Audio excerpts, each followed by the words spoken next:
Super India news TV में आपका स्वागत है। मैं हूं राजेश आर्य। आइए देखते हैं आज का विशेष समाचार। एकजुट होने के बजाय बिखरता विपक्ष। राजनीतिक परिदृश्य कहीं से यह इंगित नहीं करता कि विपक्षी दल एकजुट हो रहे हैं, और वह भी राहुल गांधी के नेतृत्व में। विपक्षी दलों में राहुल की स्वीकार्यता पर सवाल। जब भारत जोड़ो यात्रा अपने समापन की ओर बढ़ रही थी तो ऐसा कहने वालों की कमी नहीं थी कि इस यात्रा ने राहुल गांधी को एक परिपक्व नेता के रूप में स्थापित करने का काम किया है। जब यात्रा समाप्त हुई तो ऐसा कहने वालों की संख्या और बढ़ गई। इसी के साथ यह कहा जाने लगा कि अब कांग्रेस के नेतृत्व में विपक्षी एकता आसान हो जाएगी, लेकिन ऐसा होता हुआ नहीं दिख रहा। पता नहीं राहुल ने भारत जोड़ो यात्रा से क्या अर्जित किया। यदि कुछ अर्जित किया भी होगा तो लगता यही है कि उन्होंने उसे लंदन जाकर गंवा दिया। इसलिए नहीं गंवाया कि उन्होंने वहां यह कह दिया कि भारत में लोकतंत्र खत्म हो गया और फिर भी अमेरिका और यूरोप बेपरवाह है। यह तो उन्होंने कहा ही था। इसके अलावा यह भी कहा था कि हमारे देश में सिख हैं, मुस्लिम हैं और ईसाई हैं, लेकिन मोदी सरकार इन सबको दोयम दर्जे का नागरिक मानती है। राहुल गांधी कहीं भी कुछ भी कह देते हैं। इंटरनेट के इस जमाने में वह देश में कुछ कहें या विदेश में, इसका उतना महत्व नहीं जितना इसका कि वे क्या कह रहे हैं।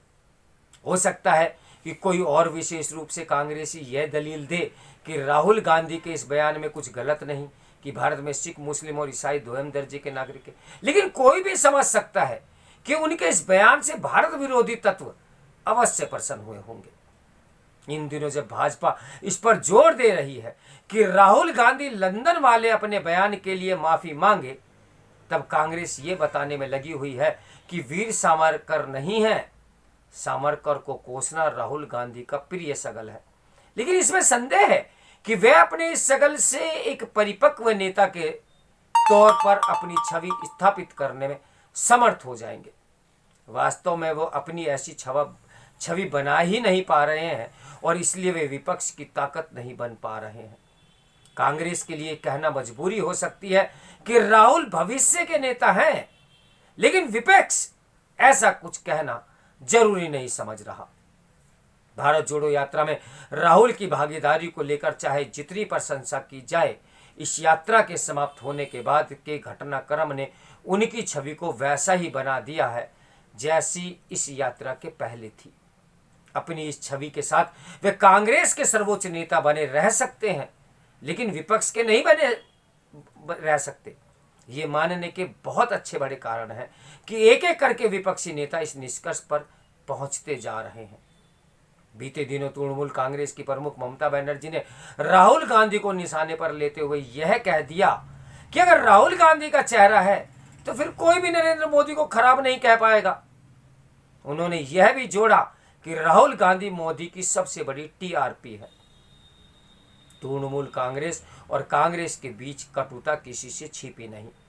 3 राज्यों के विधानसभा चुनाव के वक्त मेघालय पर राहुल गांधी ने कहा था कि भाजपा का काम आसान करने के लिए ही तृणमूल कांग्रेस चुनाव मैदान में उतरी है।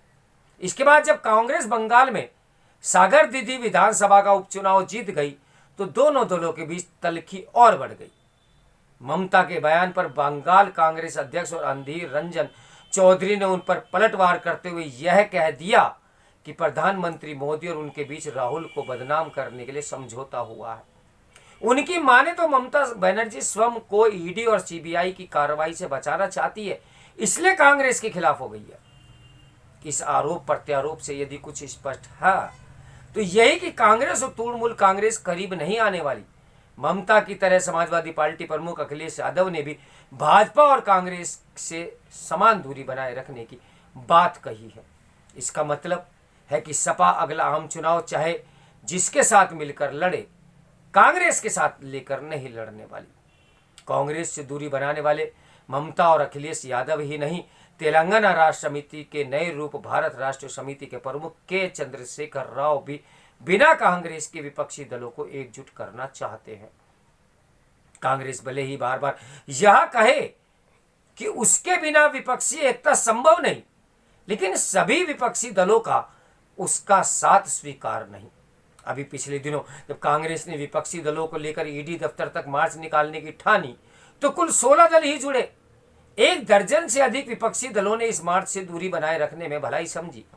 दूरी बनाने वालों में तृणमूल कांग्रेस तो थी ही, राष्ट्रवादी कांग्रेस पार्टी यानी एनसीपी भी थी, जो महाराष्ट्र में कांग्रेस की सहयोगी होने के साथ सप्रंग की घटक भी है।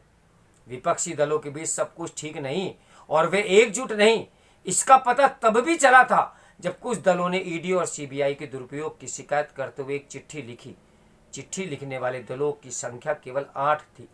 इस चिट्ठी पर हस्ताक्षर करने से इनकार करने वाले दलों में कांग्रेस भी शामिल थी।